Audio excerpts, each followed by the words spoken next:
Do I look goofy? I do. I look goofy when I just sit here and smile at myself because I'm here all alone. Hi, hi. I'm just smiling at myself. I'm just going to hang for a couple of moments until everyone gathers round, all two of you. If anybody even shows up, and that's fine because I have a lot to say. And y'all can watch it later like a bunch of you do. A bunch of you watch stuff later and that's good. I'm okay with it. Really, I'm fine. Because I told you guys I can talk to myself in a paper bag like for days. I could just do that. I really could. So let's see. Hold on. I'm just checking out a couple of other things before I look up. Let's see. Wow.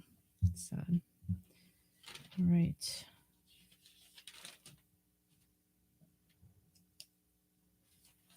It's Monday. It's ridiculous. Like, why am I here on a Monday? Hi. Oh my gosh, there are people here. Hi, Kathy. And hi, Scott. I can't believe you guys are here. Kathy, that's awesome. You saw Loverboy and Foreigner. Fantastic. I'm sure it was a great show. Was it? Okay. I'm just going to do a couple of things. Let me see here.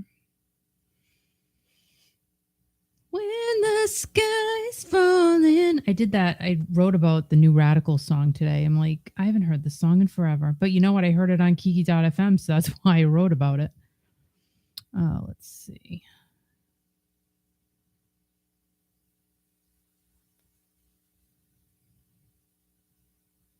My brain is fried right now. I'm just letting you all know that. It's fried. Oh, I probably should change that. I'm not ignoring anybody. I'm just trying to take care of some business here. Hold the phone. Let's see.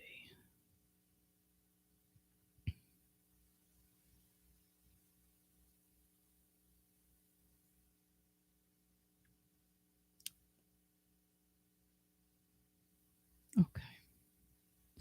See one more thing. And then I'll look up. I promise. Let's see.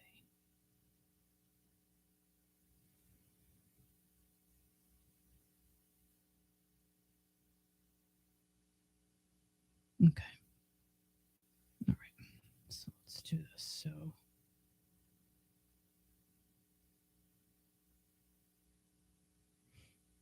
and I'm going to pin this. I'm here. I apologize. I'm just taking care of something. It's very important. Very, very, very, very, very important. Let me pin this to the top of my page, and I will talk to you guys about that in a few minutes. Let's make sure the volume is off. That's good. That's a good sign. Do I want to put it there? No, I don't want to do that. I want to do this.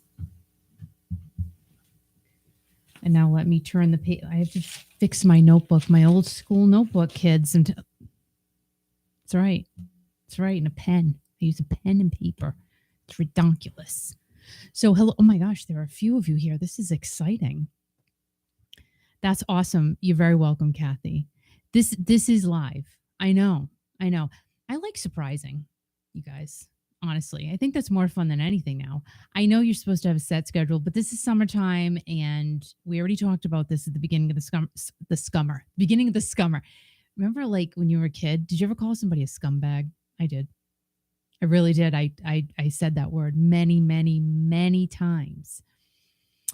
Yeah, so this is working out good for us. Like we're just being laid back. We're able to kind of pick up and go if we want to just take a ride somewhere. Or it's been a great summer, I have to say. Have we done anything major? No, we have not. And you know what? I'm happy. Like I'm totally happy. We always go into the summer saying, okay, we want to do this, we want to do that. Our thing was we wanted to go to Martha's Vineyard. We've been saying this for a couple of years. I will tell you guys. Now, there's always a way to do things cheaply, inexpensively. I'm sorry. I would rather just take my car over, but that is expensive because, Al has bad feet. So we need a car to drive around the island. To rent a car is expensive. To take a car is cheaper than probably renting a car there. And we have our own car. It's like we're comfortable in our own car. So it's expensive to go over to the vineyard just for the day. Forget about staying over, people. I mean, if you got money, good for you. And I say, you know what? Cheers. Cheers to all of you.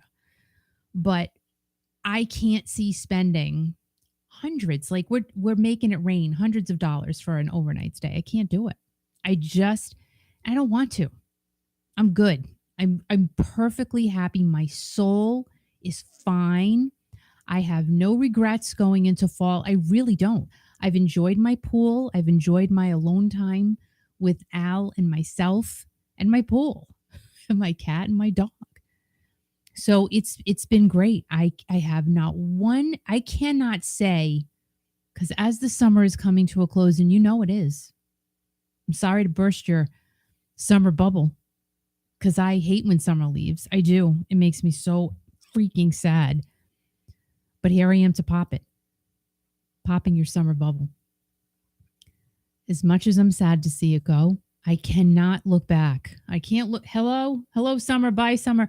I can't look back there and say it sucked. I can't. I loved it. I really enjoyed it. It's not over yet, but I really enjoyed it. So this cup, I have had this. This is so stupid. I'm such a hoarder. I can't. Like, I'm trying to fix myself. I really am. I'm doing it. It's a very slow process. So I told you guys we're having a yard sale in September, sometime in September. And I'm getting rid of a bunch of stuff out of my eBay store. I still have quite a bit in there. And I'll tell you another story about that I just discovered. So dumb. So I'm getting there.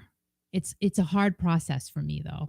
Like, I have a hard time letting go of things, especially when you've collected for so many years. And you're like, oh, I know that's worth money, but you know what? It's been on eBay for 3 years. Like, you have to let it go. So I'm doing that. It's working. It's happening. It's happening. So I came across this cup that was still brand new from Starbucks. Now, it's a clear cup, but when you put liquid in it, it turns color. Like, you don't know what color it's going to turn. And see the funky straw? Like, it's a cool straw. So mine turned pink. I just have water and ice in it. So I thought it was really cool. I literally bought this cup a year ago. And the reason why I bought this cup, because I saw it at Starbucks. And I'm like, oh my gosh, I'll fill it with Prosecco on a Friday night. Now, if I filled this with Prosecco, I'd be on the floor. If I drank this full of Prosecco, I would literally be on the floor. One of the little bottles I drink maybe goes up to here. Like, this would be a good 3-bottler. I can't drink 3 bottles of that. Oh my God. I would be puking. I would be rolling on the floor. I would have a banging headache for 3 days. I am a lightweight, and that's okay too. I'm okay with it. I really am. So let's see. Scott says he loves surprises. Thank you. I do too. I really do too. So this was a very difficult week for us. So we had 2 funerals to go to, and my best friend Michelle lost her mom. And, I've asked you guys to send prayers out to her and her family. And, when you expect something to happen, it still doesn't feel good when it happens. I've been without my parents for many years now. So, I do understand. And I was very young. Well, I was only 18, 19 when I lost my dad. And it was terrible. So as we get older, we expect it, but it still doesn't make it better when it finally happens, So Michelle, laid her mom to rest this past week. And then Al's really good friend, who he went to school with and knew his mom growing up, she was 96. God bless her, right? She passed away. And I don't want to get too much into it because it's very upsetting.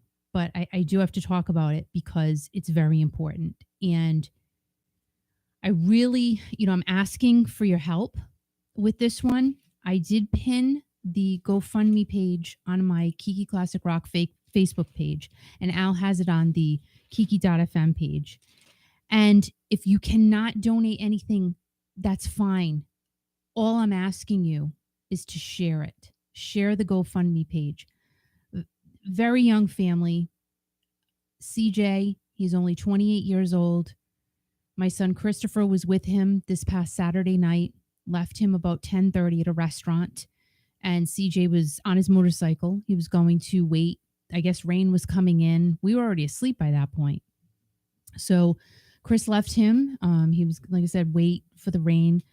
CJ was in a very, very, very bad motorcycle accident, and my son was the last one to see him.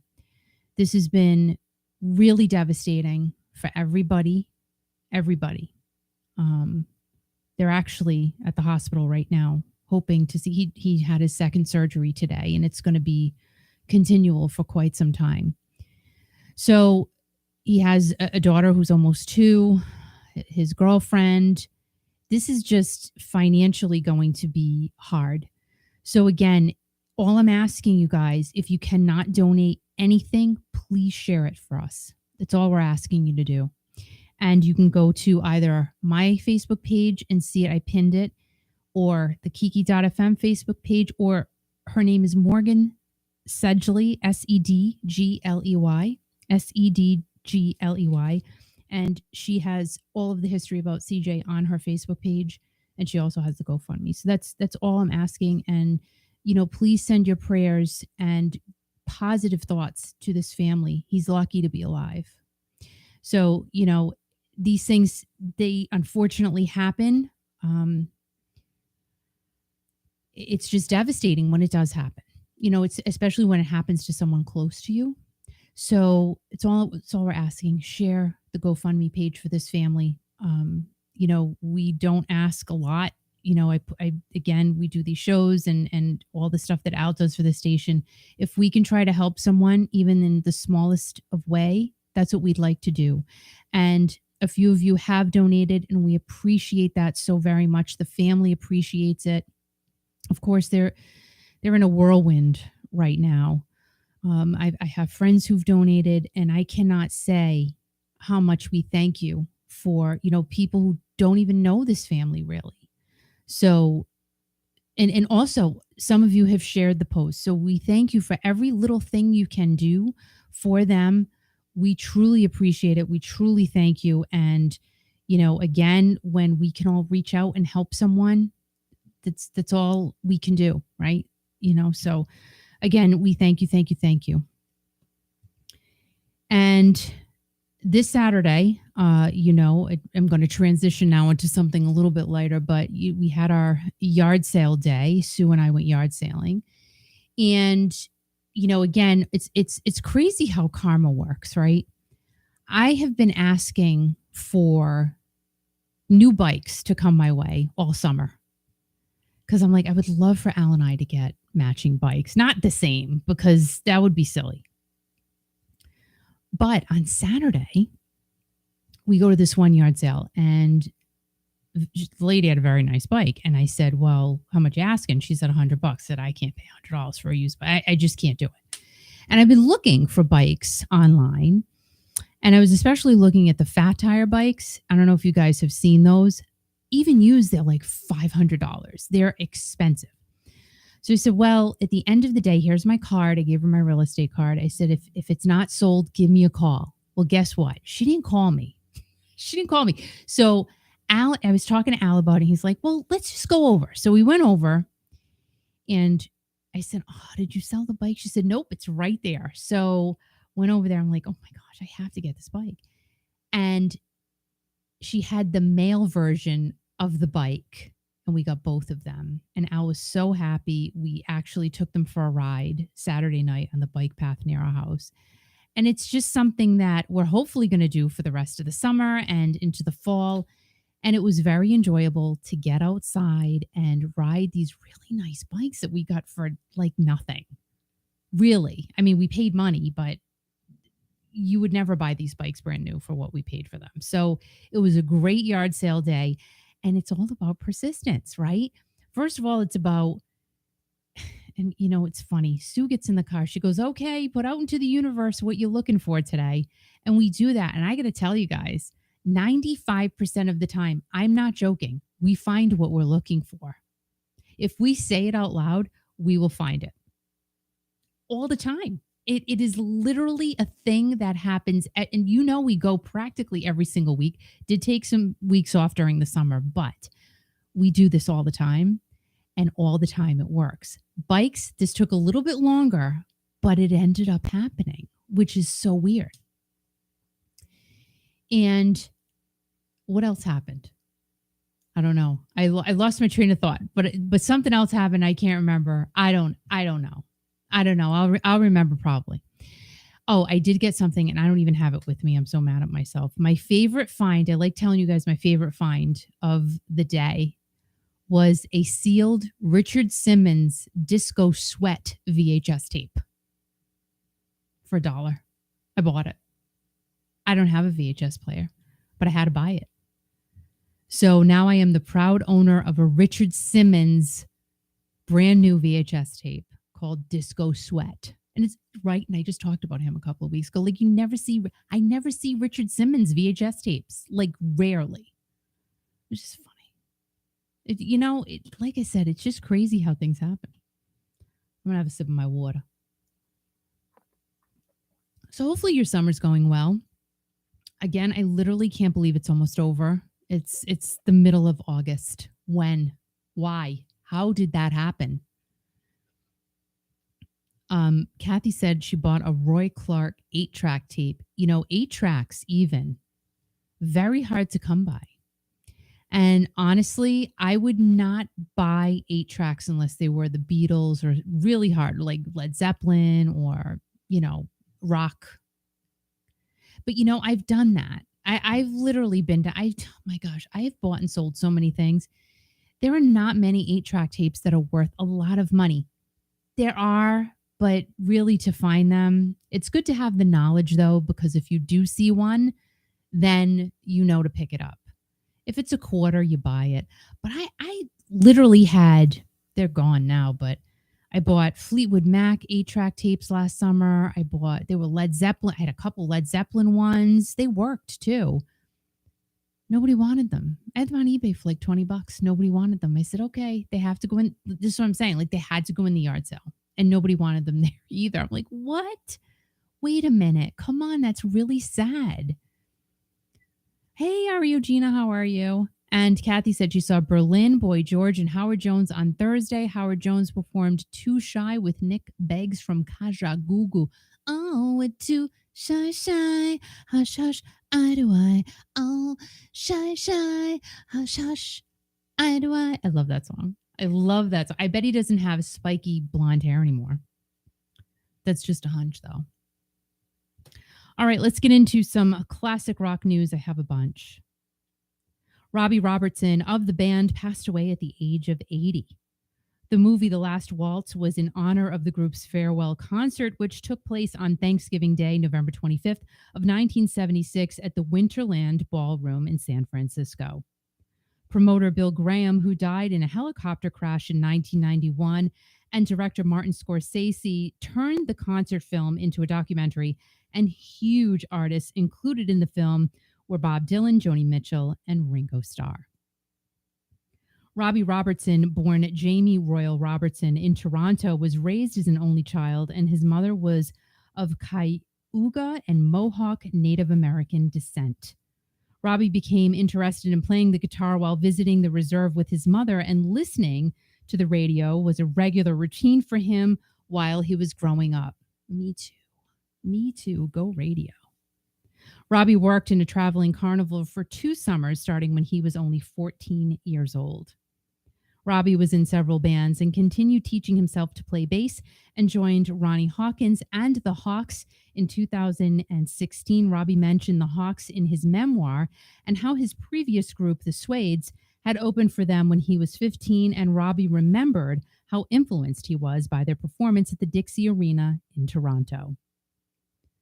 The Hawks ended up leaving Ronnie in 1964, renamed themselves Levon and the Hawks, released several singles which Robbie wrote, and in 1965 had an iconic meeting with Bob Dylan, which led to Robbie and the Hawks to tour as Dylan's backing band for a few months at the end of 1965, and then led to more dates in 66. In 67, after taking a year off to spend time with his wife and to recover from a motorcycle accident, Bob Dylan invited the Hawks to write and record music at Woodstock in New York, and these private sessions came to be known as Dylan's Basement Tapes per Jan Wenner of Rolling Stone magazine. The Hawks carried on after ending their time with Dylan and changed their name to The Band. The guys originally thought about calling themselves the Honkies or the Crackers, but the powers that be said no way. Whew, like, good thing, right? Especially the first one.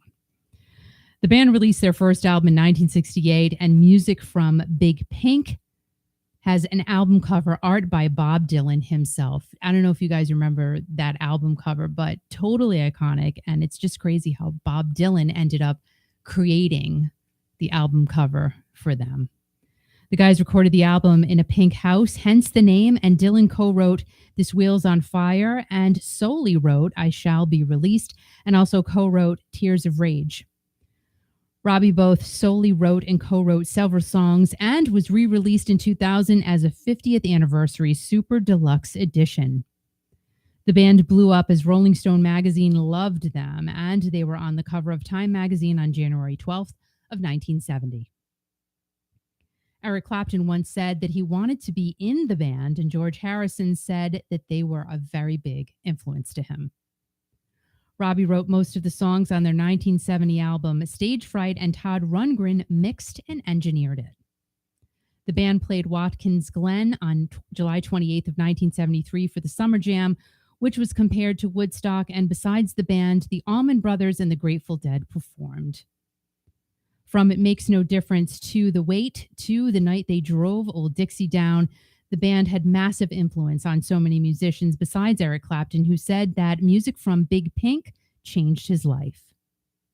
George Harrison said that he thought about the band while writing All Things Must Pass, and there may have been some influence from them on the Beatles' Let It Be. After Robbie left the band, he did many things, including playing guitar on Ringo Starr's third self-titled solo album and played guitar on Joni Mitchell's Raised on Robbery, as well as Carly Simon's Mockingbird. Robbie recorded the album Beautiful Noise with Neil Diamond in 76 and had himself a film career until his passing. Raging Bull, The King of Comedy, and The Color of Money are a few of the movies Robbie continued to collaborate on with producer Martin Scorsese.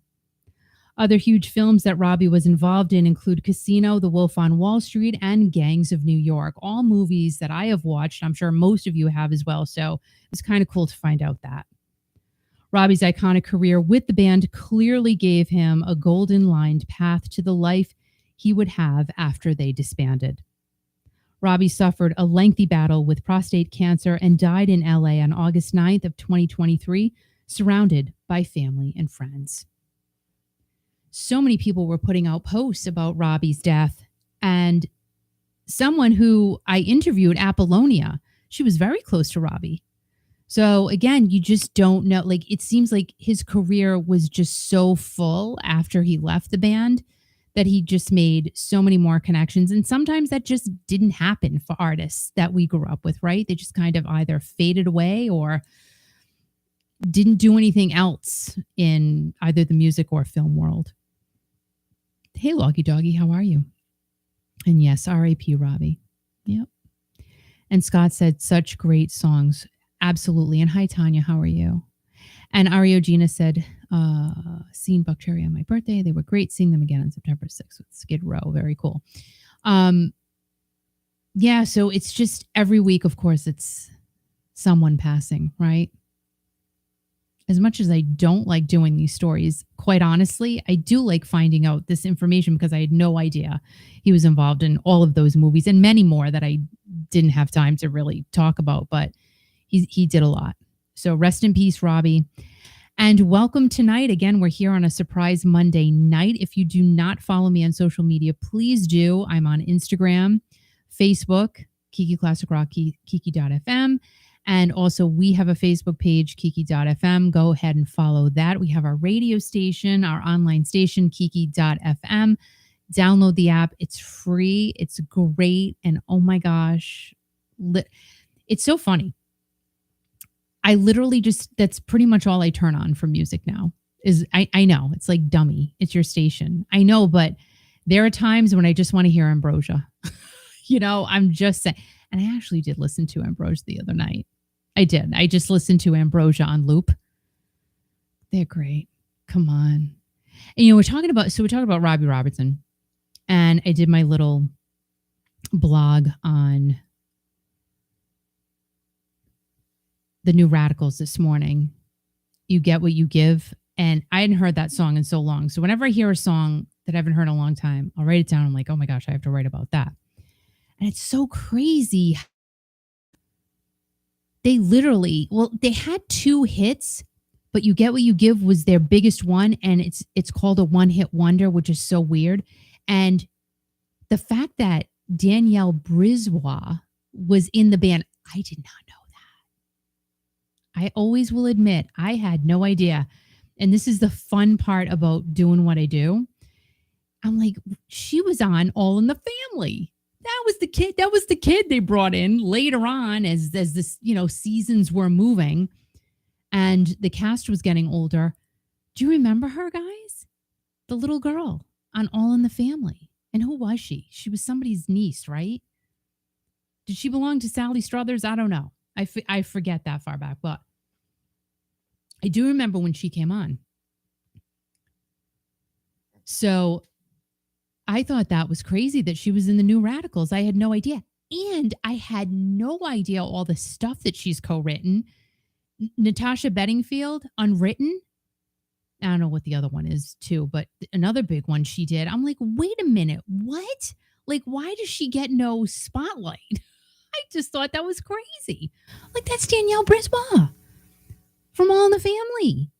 Talk about it, but I don't think she wants to be bothered. That's the whole thing. She doesn't want it. She doesn't want that.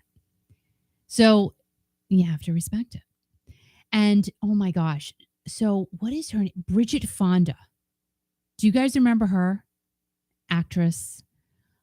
She was in a lot of movies in the 80s and the 90s. And then she just faded away. Well, I just saw a TikTok. Someone was, paparazzi or whatever. Hey, you ever going to go back to film? And she's like, absolutely not. Now she's gained weight. She looks complete. I would never recognize her, but she's living her life. She's like, nope, I love being a civilian too much. Good for her. That's what I'm saying. Like, she was very kind to the man who was, filming her and stuff. But, and here, he's a guy out of nowhere and he goes, well, I can't say anything to convince you to go back to do movies. First of all, who are you? And second of all, she was very polite and she said, no, absolutely not. Absolutely not. And I think that's when you just have to say, you know what? You got to respect their privacy. Leave them alone. Really, just leave them alone. And, you have to wonder, is that why maybe she changed her appearance? Because she didn't want to be recognized anymore. She likes her private life. And, good for her. Good for her.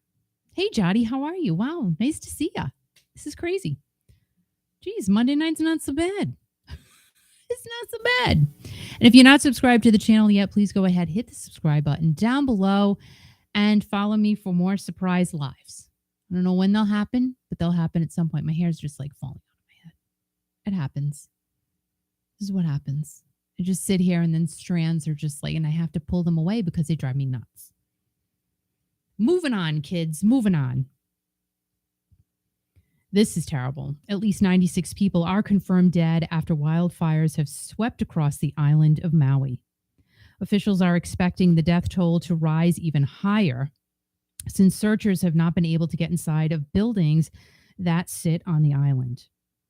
Lahaina, a historic village in Maui hotspot, means relentless sun. And in Hawaiian, and sadly, the suburb of about 9,000 people is said to have been decimated.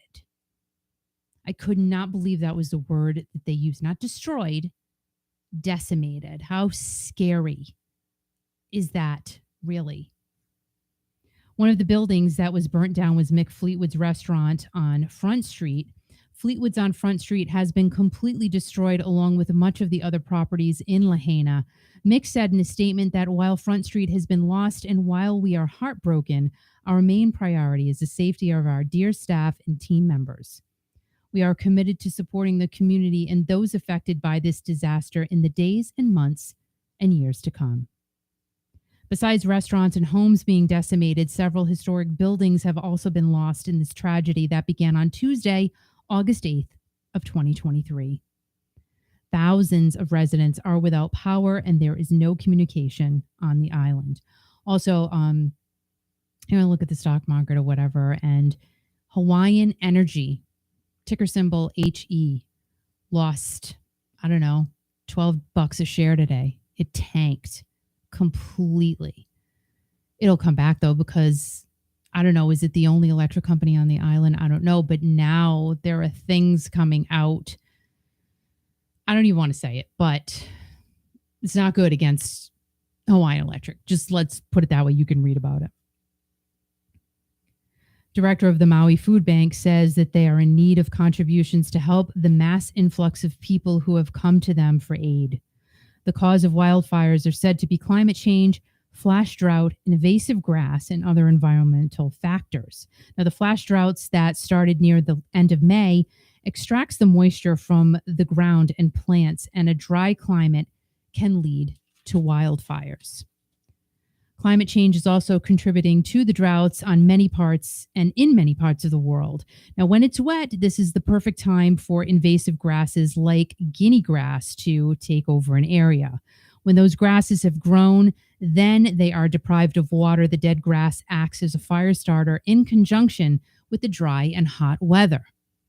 Scientific experts have said that wildfires have quadrupled in recent years, and the collaboration of all the things we just mentioned, with people not maintaining, for example, grasses that are just left to possibly be ignited together, can possibly cause these devastating effects. No one knows exactly what causes the wildfires, but the island of Maui does need your help. You can always contact the American Red Cross at redcross.org or the Maui United Way at mauiunitedway.org. Both are very reputable organizations. Of course, you've got the scammers out there trying to collect people's, well-deserved money. They think it's going to go one place and it's going in someone's pocket. So just when you donate to these things, guys, and these organizations and these terrible things that happen, please, like the Red Cross, is tippity top. That is going to be, the most reputable, I think. I haven't done a lot of research into it, but from what I've read, the Red Cross is tippity top. And a lot of these smaller organization donation places that come out, you just got to be careful, because if you don't know where your money's going, you really don't know where your money's going. And you want it to go to the people that it has to help and who it's intended for. It's crazy. We have to be so careful of who we connect with online, who we give our money to. Oh my gosh. So this fake thing, we keep getting these fake emails. Your page is going to be taken down because you've used somebody else's picture, blah, blah, blah, blah. And then you don't ever click on links, guys. I will give you, please, if there's one piece of advice I can give you today, don't click on external links unless just don't do it. How about that? Let's just go there. Just don't do it. So I look at the link, and in the middle of the link, there's a word of a continent. I'm like, what? It's not real. Like, just don't click on it. Because Al sometimes, and I'm like, just don't click on it. Just don't. Let me look at it first. Just don't do it. It's crazy. You have to be really, really careful. And I remember a couple of years ago, and this is still a thing. We were getting phone calls. You didn't pay your electric bill. We're going to shut you off right now if you don't pay right now. It's like, first of all, person, bot, whatever you are, I just paid my electric bill. Who are you? And stop. And I don't owe that much. Like, you're telling me to pay you this much. I don't even owe that. You just got to be mindful, And still, gosh, help me with these people with dating online. Oh, we've been dating for 7 years and we've never had a phone conversation or FaceTime. Ding a freaking linga. Can you just not do that? Just don't. Get a cat. Like, just do that. Go to the pound, get yourself a little kitty cat, talk to the cat. And that's it. Don't, gosh, I can't. We literally know a person still, and I've talked to you guys about her before, sending money to this person overseas. Like, he's not marrying you. I haven't said that, but he's not marrying her. If it's even a him, we don't even know. Might not be. Might be some 90-year-old dude. Like, I don't know. Who knows? But still sending him money. Don't do that. Please, don't do that. I'm just trying to help.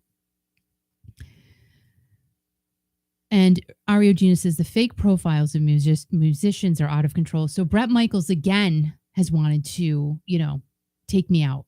And I'm like, no, you don't. First of all, you're not Bret Michaels, 101-59302. That's not you. And Bret Michaels does not need to reach out to people privately. Like, can we just listen? All you got to do is take it a step further. Do you know what I'm saying? Like, just listen. If all right, let's pick. All right, Bret Michaels is hot. We can't not say that, right? All right, let's pick somebody. Steve Prry. All right, because there's a lot of that going on. So just say, all right, I'm Nina, and I'm on my computer. Oh my gosh, no way. Steve Prry wants to take me out because he thinks I'm cute. Okay, Steve. Hi, I'm Nina. And then Steve Prry's typing back, hi, Nina. I really think you're hot. Contact me on my WhatsApp and then send me $25,000 and the deed to your house. Blah, blah, blah. And then Nina's like, oh my gosh, that's all I have to do to marry Steve Prry? Let me go to the bank right now, sign my deed over to Steve Prry 509-3290, and then send him $25,000. And I'm going to be married to Steve Prry. No, you're not. No, you're not. It's not Steve Prry. It might be some 10-year-old kid in where?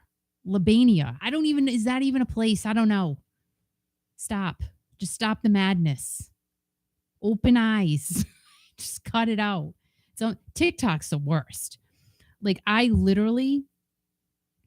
just post my stuff, but I don't even read stuff. I just delete trash can. I don't read anything. Nothing. Zero. Any inbox messages deleted. Thank you. Kathy says, I was thinking Steve Prry, and Ario Gina gets them every day. I don't get them every day. Maybe because I just delete stuff. Maybe that's it. Maybe that's why. Moving on to more, it's not classic rock news. This is really the entertainment section now. It's not like I said to you guys, not really a lot going on classic rock wise, except for death. It's like, how fun is that? Well, again, I'm sorry for Robbie Robertson, but I did like learning all that stuff. I'm just saying, I'm all about it. I'm all about the history. I like it. Vanna White, she stood up for herself to get the pay raise that she deserves. And guess what? She is now on a leave of absence. I'm not laughing at Vanna. I'm not. But it's like, see something, say something. Yeah, right. Don't say anything. Isn't that, listen. All right. I know I'm going to get some flack for that, but it's true. It's true. Because it's happened to me. Sometimes you say something, you take a slap in the fanny for it. And you keep getting slapped. And it's not good. So, Miss Big Mouth over here. Sometimes I have learned I really have to keep my trap shut. It's about things that, really I could, but I just don't say anything. Just say nothing. Sometimes you have to. But Vanna did, and now it's like, where's Vanna? Where'd she go? Vanna's not there right now. So she's on a leave of absence until the contract dispute gets settled. Right. A couple of months ago, longtime Wheel of Fortune host Pat Sajak announced that he was retiring. Good for you, Pat. Good for you. Still looks good. Go enjoy your life. He's like 70 something, right? 76, something like that. You have to enjoy life while you can.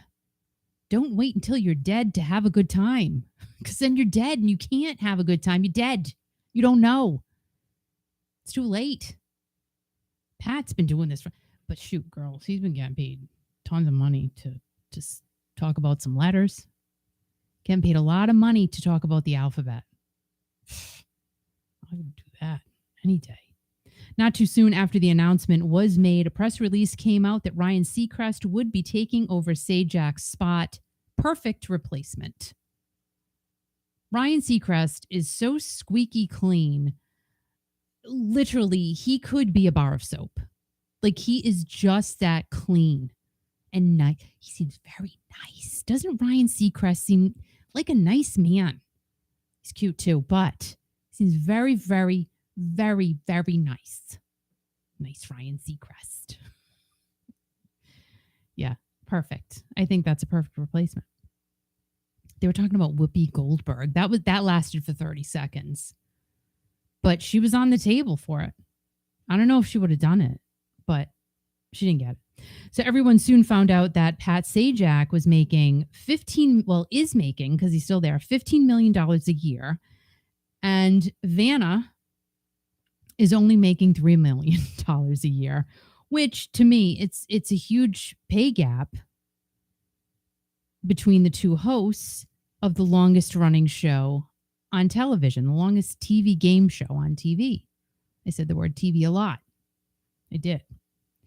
But let's face it, Pat does talk a lot more. Like, he has to be the personable one. And I don't think Vanna says anything. I mean, I think she says like, hi, Pat. Bye, Pat. That's about the extent of it, right? I don't think she says much. Pat's like the talker. He has to, help the people.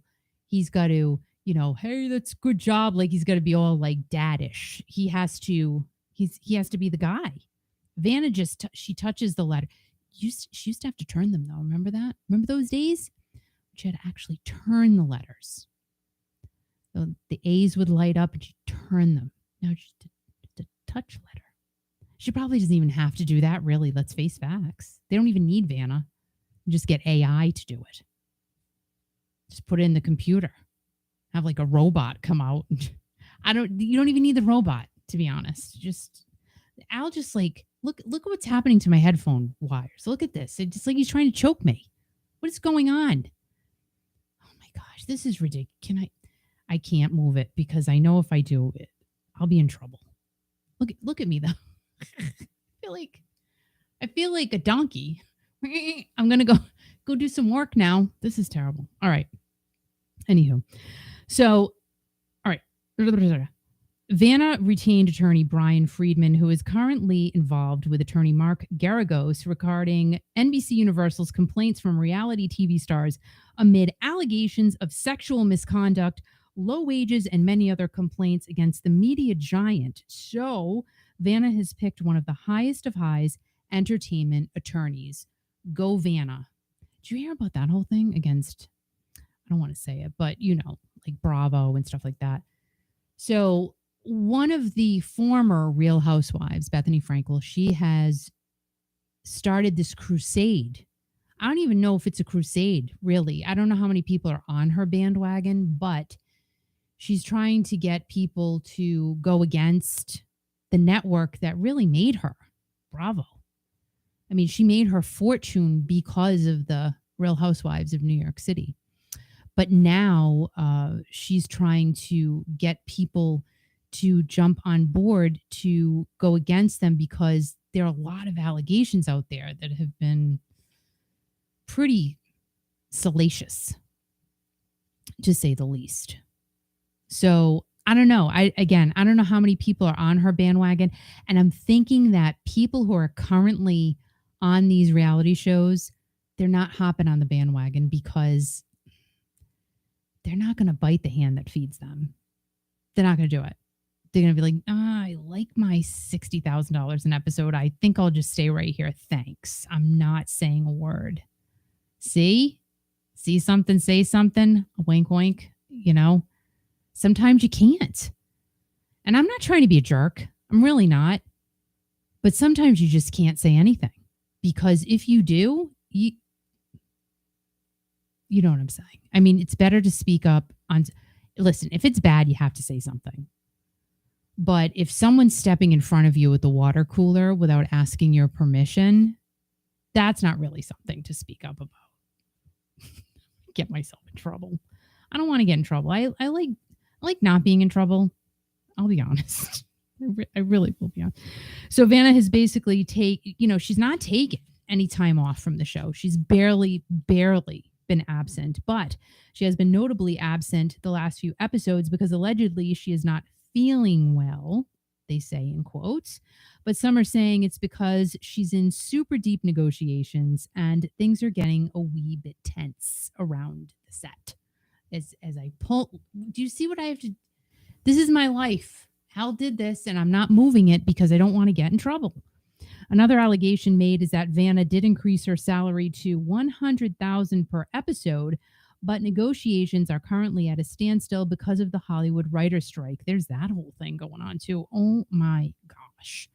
I think more and more people are going to be turning to shows on YouTube because there are a lot of creators out there that are just making content all the time. Like I've told you guys many, many times, I do like listening to podcasts while I'm working in the morning because it's background noise and I'm not really paying attention sometimes. Not really though, but it's just something to have in the background. But then when I'm in bed and I have to have the TV on, I have to watch something. I watch my yard sale videos. I love them. Just people going to yard sales and what they're buying stuff for and what they're listing it for. I love it. And there's so many of those. So I think a lot of original content is just it's going to start flying if it's really good. If it sucks, it's not going anywhere. But if it's good original content, what else are people going to watch? I mean, there's nothing going on in Hollywood right now. There's just nothing. And Netflix, I'm sorry to diss Netflix right now. I know I'm going off on a tangent, but I can't help it. I got to cancel it. I'm like, why am I spending $22 a month? And why am I spending $22 when other people are spending like $10? I don't know. I don't get it. But there's nothing on. Literally, the last time I watched something on Netflix was, I think, the Anna Nicole story a couple of months ago. It's like nothing interesting to me anyway. Maybe you find it very interesting. I've found nothing to watch. It seems like it's just a lot of old films, So anyway, the strike is about 100 days old, and anonymous executives said, and I quote, they're willing to let the strike last until union members start losing their apartments and losing their houses, which is pretty despicable to even think that or say it out loud. So they're waiting for people to hit bottom so they can come back and beg for their jobs. I just think that's terrible. LA TV writer Kira Jones said, we know that they think they're going to outlast us because we're not resourceful enough to make ends meet, but the industry has forced us to find a way to make ends meet. Hey, so many side hustles going on. Instacart, there's that Spark driver for Walmart. You could be a UPS driver. You could be an Amazon delivery person. You can do there's so many things you can do. Oh my gosh, let's go down the list. You could be a pet sitter. I actually want to watch people's cats. I'm just saying, I would like to do that. I mean, I think it's a great side gig. I don't know. I haven't done it. I have a cat. I love my cat. Mittens, she's 15. I love her. There's just like things you can just create in your mind. And I guarantee you can make money at it if it's something you enjoy. You have to enjoy it though. You can't pick a side hustle that you don't like, because then you're not going to make any money at it because you're not going to be motivated to keep going. So it's probably what these writers are doing. They're doing everything they have to do to make ends meet. So I always say you can make it happen if you have the will to make it happen. And there is always a way. When I was raising my kids, they were young. I was a stay-at-home mom. Al was the worker. I made it work. We had 3 little kids. We had gotten a house. I had gotten pregnant again. And he was great because he allowed me to stay home and raise the kids. I was very fortunate. I did not have to put them in daycare, but I did the whole coupon thing. I mean, I was very, very good at that back then. Today, I don't really do that because we don't buy that much stuff anymore. But when you're feeding a family of 5, you have to be resourceful. So, and that's when I started the yard sale thing and reselling stuff, and it worked out. You can always find a way. I say it all the time. You need to do something, just make it happen because it's all going to come within you. Nobody's going to do it for you. It's just not going to happen that way. So Vanna will return to the wheel once Pat retires. But no matter what, hopefully she's happy with the outcome. And will she return to the Wheel of Fortune when Pat is gone? That's still kind of up in the air too, to be quite honest. I'm not reading anything definitive about that. I think that's going to be, we'll wait and see. Who knows? They might pay her off. Okay, Vanna, you know what? Here's some cash. Have fun. I think she's 66 now. But, it's not a lot of energy to turn, to touch a letter. Again, we're not turning anymore. We're touching. Touch the letter. I'm going to touch you. Hey, Kathy, what is going on? How are you? 832992020. 832992020. Yeah. Did I get it? Is it still in there correctly? Oh my gosh, how are you? I feel like I haven't seen you in forever. Kathy said, I'll be watching The Dirt after I finish reading the book. I didn't like it. I'll be honest. I just, when it was going, I'm like, really? This is okay, but it's, I don't know. I'm doing okay. As long as you're doing okay, Kathy, that's all we care about. That's all I care about is that all you guys are doing okay. I think I'm getting a sore throat. Oh, that's terrible. Why? You know why? Because I'm talking too much. Let me take a drinky. Have a drinky of my water.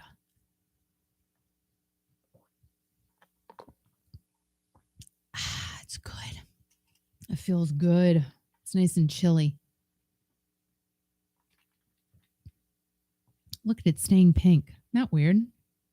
My color changing Starbucks cup.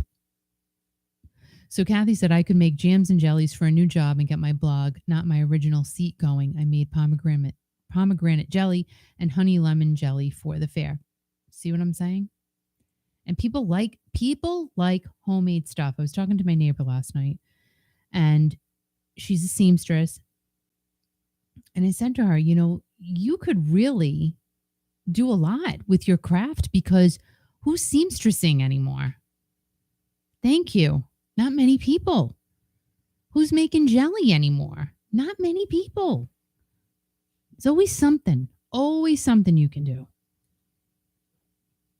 Be a cat sitter. I think that's a fun one, really. Go to someone's house, sit with a strange cat. What if the cat hates you, though? That would be my luck.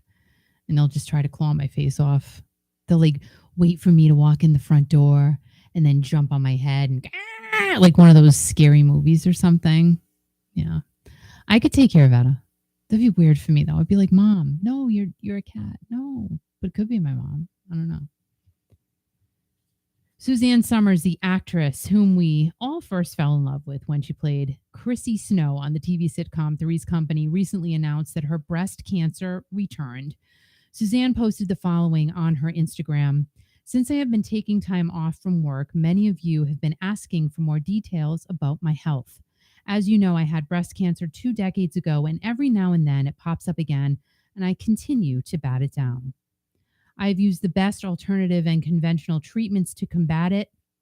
She went on to thank her fans for their support, and her husband of 46 years, Alan Hamill, told Page Six that his wife is now cancer-free and all clear was delivered on June 6th. She also said that she is strong, and when it has returned over the years, she has put on her battle gear and went to war. Suzanne actually went through a similar course of events as Vanna White is currently experiencing, which is great. Like, I'm sure so many women have gone through this, but Suzanne starred in the uber popular TV show, which I, of course, watched all the time. Now, when it debuted on March 15th of 1977, the late John Ritter played Jack Tripper and Joyce DeWitt was Janet Wood, but we all know who was on the cover of many magazines, and that was Suzanne Somers, hands down, all the time. Suzanne achieved a ton of popularity, and in 1980, she decided to put down her proverbial foot and ask for the same amount of money that John Ritter was getting, and that was $150,000 per episode. Yeah. Suzanne was getting paid $30,000 per episode. Big gap there. Huge. But how did she find out he was making that much? That's what I want to know. Like, how do you get that information? Suzanne told People magazine that when she approached executives about a pay raise, they said, "Who do you think you are? Because John Ritter is the star." That totally rhymed. I had no idea. And that was game over for Suzanne, and Chrissy was no more. Done. Finito. Ixnayed. When Suzanne first started on the show, she was making $3,500 per week, but as time went on and her popularity was definitely shining, she was eventually bumped up to that $30,000 a week. Not a bad climb in pay for a short period of time, but when she knew that a man, her co-star, was making so much more money, she knew that she had to do what she had to do, and that was ask for more. Suzanne's husband, Alan, tried to negotiate the contract, but ABC had just settled contract negotiations with Penny Marshall and Cindy Williams of Laverne and Shirley, so the money was being eaten up by that deal. Alan had to tell his wife that she was fired, but had her finish out the season with a police escort close by, and she was given very little time on screen until her season was over. The entire industry pushed her aside, but she pulled up her bootstraps, went to Vegas, and had one of the most successful shows on the Strip at the time. She went on to becoming a very successful entrepreneur, having both a beauty and fitness line. And who can forget the Thigh Master? Hello, these are my thighs.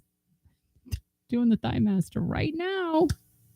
My God, I have not even seen one of those at a yard sale. I may have seen one a long time ago, but geez. That's funny. I got to find one. Now I got to find one. I'm putting it out there. I need to find a Thigh Master so I can sit and pump iron. So Suzanne has a net worth of over $100 million. And starting at $3,500 a week, Suzanne is definitely the golden child for not giving up no matter what life hands you at any given time. Do you believe that about her, though? She was making $30,000 a week, which was still a lot of money at the time, but John Ritter was making $150,000 a week. That's crazy. That's really crazy. Let's see. Is this one better? I don't know. Come and knock on our door. Come and knock on our door. We've been waiting for you. We've been waiting for you. I can't with these headphones. I just can't. All right. So I'm going to finish I'm going to read you the Journey article from the Circus magazine from last week. So hold on.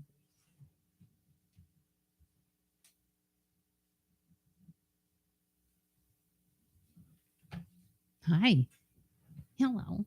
So this was the magazine I was reading last. Look at Barry. Look at Mr. Barry. Barry Gibb. Love him. So here is, oh my gosh, look at this. I won't read the whole thing. But this is called Journey Take a Giant Step Forward. Edition of Steve Prry bolsters effort on infinity. Stop. Stop it right now. Stop. Can you guys see? Look at that. Can you see? Oh, yeah. Greg Raleigh. Steve Prry. Oh, girl, this stuff is gold. It's gold. All right, let me see. I think I'm gonna need these. I know. What do you want from me? Oh my gosh, I can see. This is great. All right, but it has to be. All right, ready? Okay. Los Angeles is not a good place to talk to a San Francisco band, especially if Disneyland is closed. Journey, a normally communicative and easygoing Bay Area band stuck in LA, are tight-lipped and totally preoccupied with the recording of their fourth Columbia album, Infinity. By the way, this article is by Susan Somers. Journey was a post-60s psychedelic sounding four-man band formed around the nucleus of Neil Schon, guitars, and Greg Raleigh, keyboards and vocals, both Santana dropouts. With Ainsley Dunbar on drums and Ross Valerie on bass, Journey had a hard time breaking free of their past and creating a solid new identity. Their first three albums, Journey, Look into the Future, and Next, All Columbia, wavered between establishing a musical identity or a lyrical one, and so, in the end, they wound up having neither. Really? Early in the summer of 1977, though, Journey began auditioning singers in hopes of injecting a shot of 70s inspiration into a firmly entrenched 60s band. After a false start with one singer who didn't fit the format, Journey decided on Steve Prry, a young unknown backup singer from Southern California. This is where it all started. This is where it all began. He was a young, unknown backup singer. Oh, my shizzle. From the beginning, Steve knew he wanted to sing with Journey, but, he explains, how do you walk up to someone and say, hey, I want to sing in your band when you're ready, when they're already happy with their singer? Well, that singer at the time, of course, was Robert Fleischman. So Steve went on to sing with the band Tim Bogart was starting, but kept thinking of Journey all the while. Did you know that? Dude. So Steve Prry really wanted to sing with Journey. To me, this is new information. I don't care. I don't care if all you say, oh, come on, we all know that. But I didn't know it. So he had a hankering for Journey before he was with Journey. Stop. That's wicked cool. One day, this is Steve talking, I got a call from Greg. He suggested getting together with him and Neil to see if we could write some tunes. We did, and it came out real well. Surprised he didn't say swell. So well that Steve was immediately hired, and 7 of the 10 songs on Infinity are Steve Prry, Neil Schon compositions. Journey's outfit is on the brink of stardom. Neil Schon, Ainsley Dunbar, Greg Raleigh, Ross Valerie, and Steve Prry. Here we are, kids. The image was beginning to fall into place. Steve's lyrics and vocals were just the catalyst the band was searching for. And they knew that. There's a JBL ad. Still JBL speakers. Al loves JBL. He loves them. Hiring Roy Thomas Baker as producer, the man behind the crisp, clean sound of Queen and Star Castle had to be the piece de resistance. Baker, well known for his Rabelaisian, I don't know, sense of humor, is still trying to live down the destruction of his Master's Wheel studio in San Francisco, the original recording site for Infinity. Billed as a complete facility, the studio turned out to be a little more than moderately equipped basement, which somehow or another got drenched in fire extinguisher suds after a post-recording melee.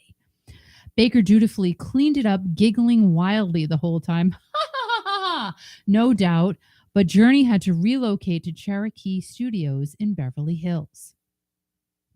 Baker offsets his playfully destructive nature by being one of rock's most prolific, hard-hitting producers around. Although credited with revolutionizing harmonies, one of his real strengths lies in tightening a band's usually scattered energies into one explosive package. I can't see when I do that. Just saying. It's impossible to overlook his impact on Open Up the Door, the final cut of Infinity. From the sonic swish of harmonies to the clunky ashcan sounds of Dunbar's drums, Baker is the perfect producer for Journey.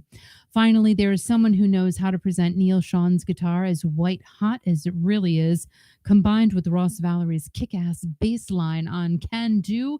Journey comes up with a song that truly embodies the sensation of being 14 and hot for the very first time. Who's 14 and hot? What? Okay. I didn't consider myself hot at 14. I'm just throwing it out there. I didn't like say, oh, I'm hot. I'm 14 and I'm hot. Never once did I say that. Nope. It didn't happen. Unlike Greg Raleigh's chameleon-like vocal quality, in which he manages to sound like Christine McVie on any time and evoke a Chicago-esque mood at the beginning to feeling that way, Steve Prry's voice is more direct. There is no mistaking his vocals for someone else's. Well, that's a gang darn truth. You know Steve Prry's singing when he's singing. Just like the blog I'm doing tomorrow is about Bryan Adams. And you know Bryan Adams. Like when Bryan Adams is singing, you know it's Bryan Adams. Steve Prry, dude, like you know it's him. You know. Lou Gramm, hi. Eddie Money, hello. You know. You know. The sweetness in his voice comes from listening to a lot of Sam Cooke. There's the Sam Cooke reference, he says, and provides an interesting contrast to Sean's burning guitars. Patiently and Something to Hide, written with Neil at Caribou Ranch, are two examples of the Led Zeppelin Speak Softly and Carry a Big Stick school of rock ballads Journey has now mastered. Infinity is the closest thing to a definitive Journey album there is. Even the album cover reflects the change. An amazing piece of artwork adorns the front, created by Kelly Mouse. Remember their eerie Blues for a la Grateful Dead cover? Oh, wow. Giving the Journey an instantly recognizable logo, their name majestically intertwined in an infinity symbol. Well, there's the origin of their symbol. That's fun. Good rock and roll has always had its share of risks, and Journey has faced them all with a new singer, a new producer, and an entirely new sound that yields a brand of honeyed heavy metal uniquely their own. They're not heavy metal. They were. Do you guys like ever consider that they were heavy metal? Hell no. Heavy metal? What? I don't even think I've seen that reference. I don't. I literally don't think I've ever seen that reference to Journey, to them being called a heavy metal band. Drinky Winky, hi. Hey, Rhonda, hey, what's going on? I know. You know what? Summer's almost over. We'll be back on Friday nights as soon as fall, y'all, comes around. It's just been, I'm just saying, I was saying it earlier, Rhonda. Thanks, guys, for always being here. Thank you for, sticking with us. For real. I'm not joking. Thank you for sticking with us. Thank you for being here. And for being here when I just pop on whenever. But like I said, we've really enjoyed our summer together. Just being able to just do whatever, whenever. And some Fridays that even included just going to bed early, Clearly not watching a movie because there's nothing on. Even on demand, there's like nothing. So it's just been great taking the time, I'll tell you. And hey, William, how are you? We miss you guys too. It is coming back. So thank you for asking. Thank you. All right, guys. So Steve Prry, it's so funny. Literally the other morning, I'm in the kitchen and I'm feeding the dog. I'm feeding my cat.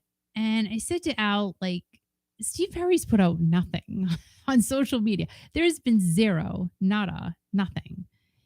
Not that Al really, he's okay with it. He's like, that's your thing, girl. So then all of a sudden, he posts a picture of a racehorse. And this is still really, I get it, but I don't know. I would rather see a picture of Steve, to be quite honest, than a picture of a jockey on a racehorse. I'm just throwing it out there.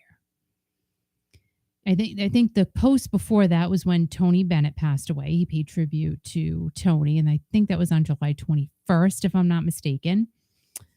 But, it would just be kind of cool to see where Steve is landing, during these stages of life. I think of him with the turkey hat on at Thanksgiving. I think of him signing autographs when he released his Christmas album. Like, I remember these images just like you guys do too. We remember these things because we love him. We love Steve Prry. I mean, there's no two ways around it. So, I mean, that's cool. He's sharing some information with us, but we want to see you too. We want to see Steve Prry. We want to, say, hey, that's the guy that we're all still madly in love with his voice. We just like it. So anyway, he posts a picture of a racehorse with a person on it, a jockey, because you need someone on it if you're going to race it.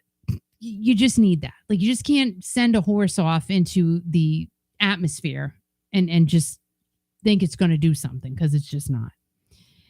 And I must say, I'm still a bit confused. And I know some of you are saying, like, what is there to be confused about? Clearly, Steve Prry has a horse that's named #Girl Can't Help It. Duh. Like, hi. I know. But it's not just any horse, it's a racehorse. It's a racehorse. Now, Steve's post, which came out on August 9th of 2023, read, "It looks like a very sexy girl will be running soon at either Del Mar or Santa Anita because #the girl can't help it." Okay. So as you scroll through the comments, of course, you got to read the comments. There are lots and lots more congratulatory ones, even though the post is pretty cryptic, per usual, from Steve Prry. But then there was some comments from fans who are totally against the sport of horse racing.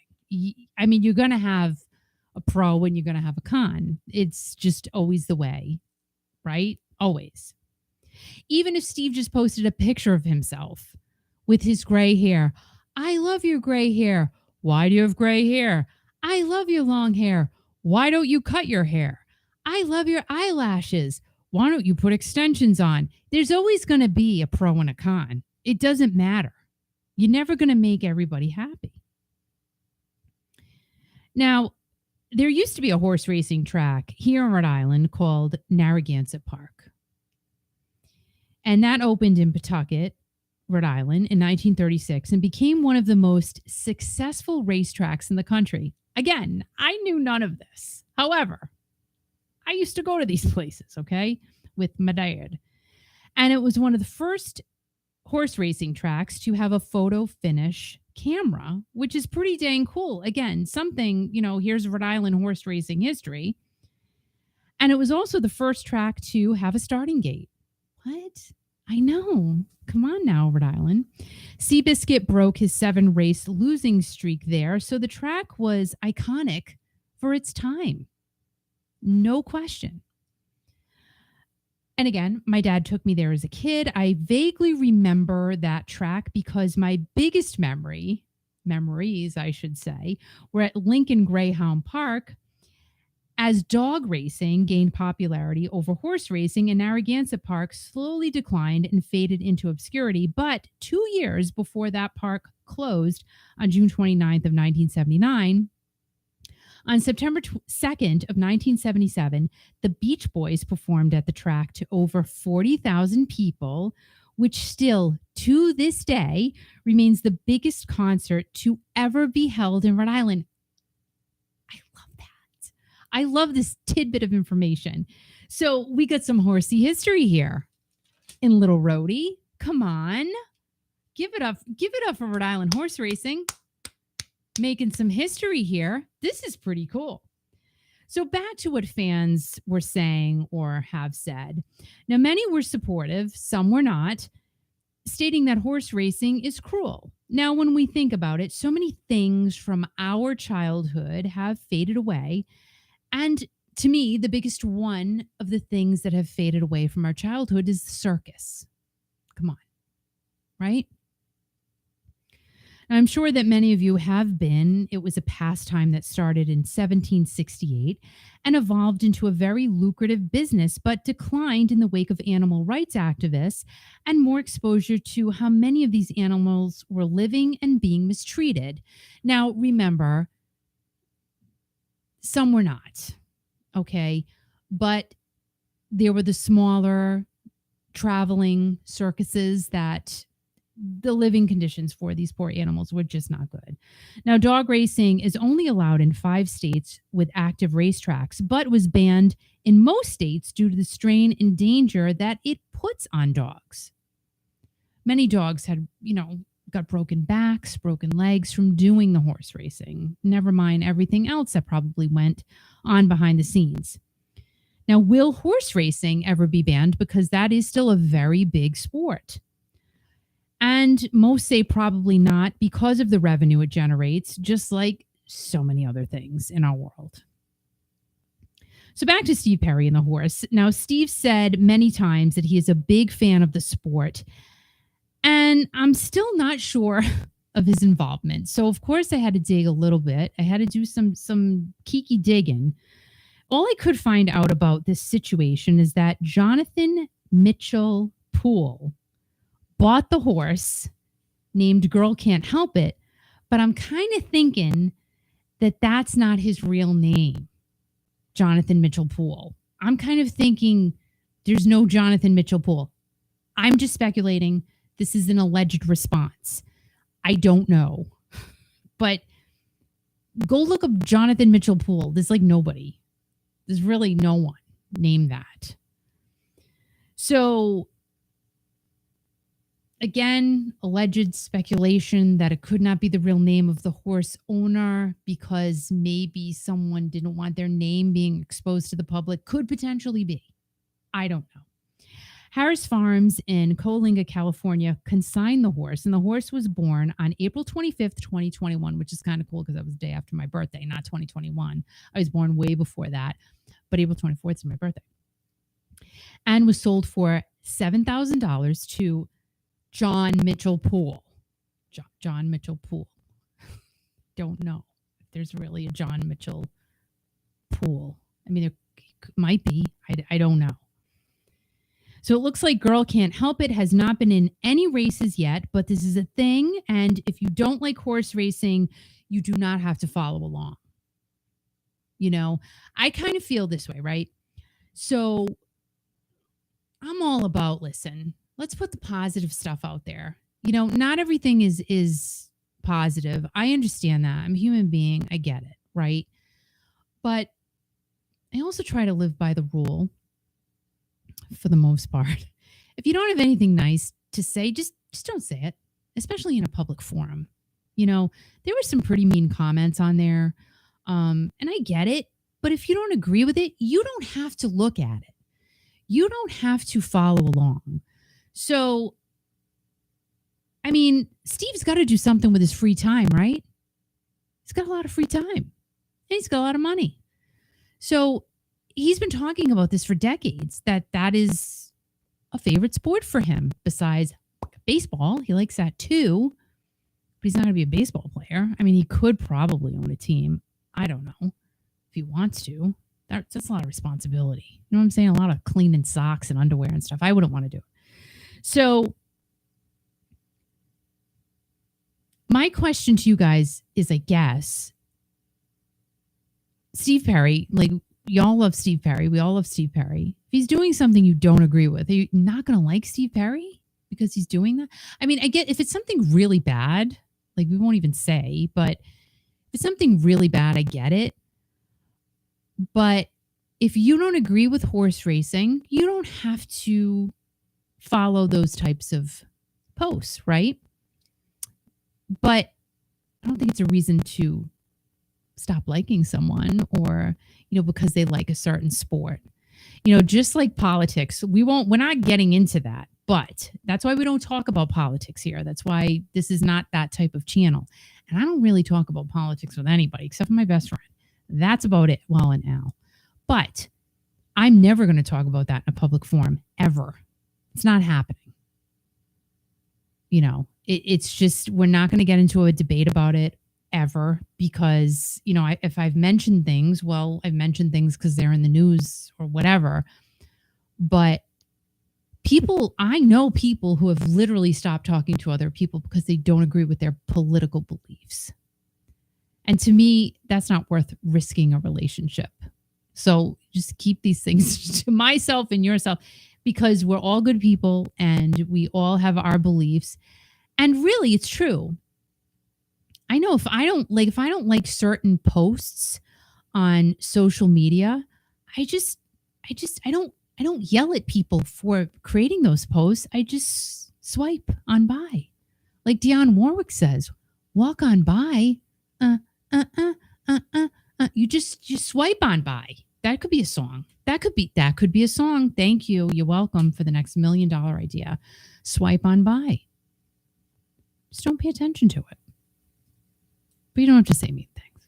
You know what I mean? That's all. That's my point. So if Steve Prry was doing something that you didn't agree with, would you stop liking him because of that? Just a question. Let us know in the comments below. We'll see what's next. We'll see if he posts anything else about the horse. Girl can't help it. And, John Mitchell Poole, whoever you are. I mean, he bought the horse for $7,000. That's a pretty reasonable price. However, the cost, from what I understand, of maintaining a horse is very expensive. Like that's not a I ain't got no money pastime type of thing. That's you got to have a whole bunch of expendable cash type of pastime. Right. So Kathy Waddle says that she would still like Steve Prry if he ate beets, and she hates beets. So see what I'm saying? Oh my gosh. And oh, wait a minute. So Rhonda says he's been living most of his time in LA since 2020, weekends in Del Mar. Well, that makes perfect sense, right? He's leaving his studio and everything. What?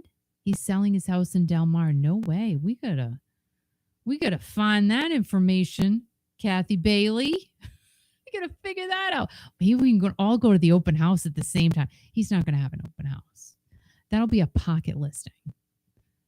No, I guarantee if that's true, if he is really selling his house, there's no way he would have an open house. It's not happening. Scott loves beets. I love beets too. Haven't had them in a while, but. So Rhonda said, if Steve owns his own horse and races her, his business doesn't stop me liking him. Thank you. I agree. It's his life. But you guys just take the time and go through some of the comments. It's just like, really? Did you have to take the time to write that? Just don't say anything. I can't.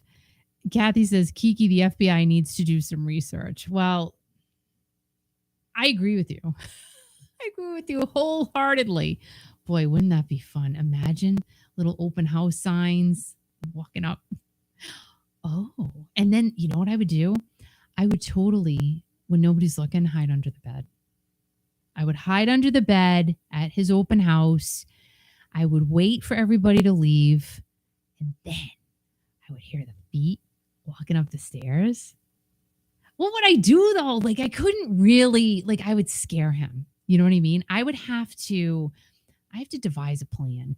So, all right, Steve comes back in the house. All right, I'm locked in the house. Open house is over. I'm under the bed. Steve comes home and everybody's gone. It's just me and him, but he doesn't know I'm there. So I'm under the bed. And then he goes to the bathroom with the door open. Oh my gosh, I don't even, I'm sitting under the bed sweating now because Steve Prry is going to the bathroom with the door open. I don't know what to do because I can see. Like the way I'm situated under the bed, I can actually see him. So now I have a visual in my head that I cannot escape. So then he comes out and he sits on the bed, and now the bed is sagging just a little bit and it's starting to crush my skull. So I can't scream because then he's going to get upset. So thankfully, the shoe taking off situation was really fast. So he gets up and I'm like, oh, thank you, because now my head's okay. But now I got to think quick because I got to get out from under this bed. So he leaves the bedroom. I swoop into the closet and I quietly close the door. So now I'm in the closet. Lights off. It's a big closet.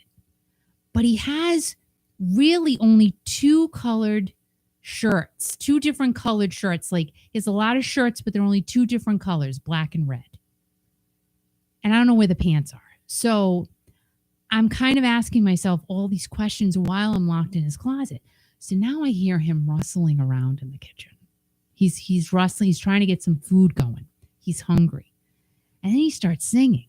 And I'm like, oh my gosh, do I start singing with him? Yes, that's exactly what I do. So he's singing Oh Sherry while he's making himself a bologna sandwich.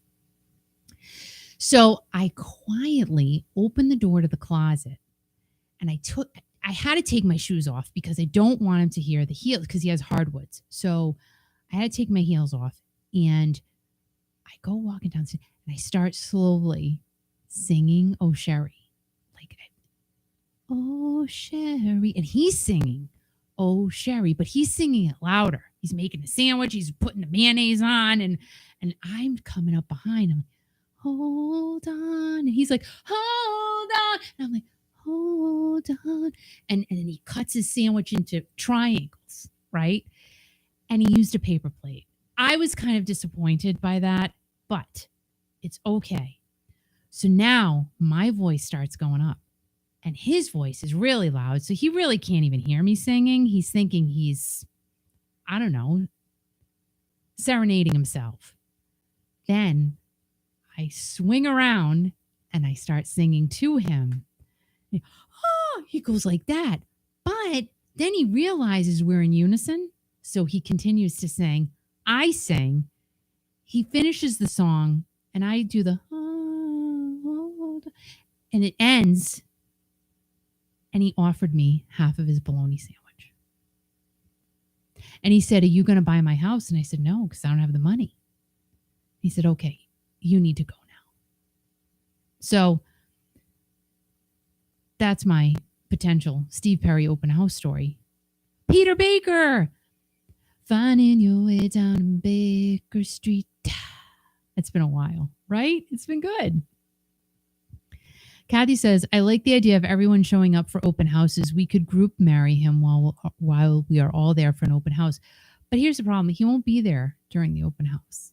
He said sellers are not supposed to be there, even though I've had a couple of times where sellers have been at the open house. And it's like, you really shouldn't be here. Like, you need to go. But they don't want to. So I don't think Steve Prry would be at the open house. I really don't think so. He might even go away for the weekend. But I kind of like my idea and my story. I think that would be a great story. Don't you? Me, Steve Prry, and baloney. So guys, thank you so much for being here tonight. You are the best. I really appreciate you so, so much. Please follow me on Instagram at Kiki Classic Rock, on Facebook, Kiki Classic Rock, Kiki.fm, or the Kiki.fm Facebook page. Also, download the Kiki.fm app for the best classic hits anywhere around. I'm telling you, anywhere around. Also, again, I'll try to be here next week. I will be here at some point. I don't know what day, but I will be here. I promise you. I'll be here once a week. I just don't know when. But thank you for being on the lookout. If I can hyper alert you, I will try to. I just couldn't today. But thank you. You guys are absolutely the best. I hope you have a great rest of the week.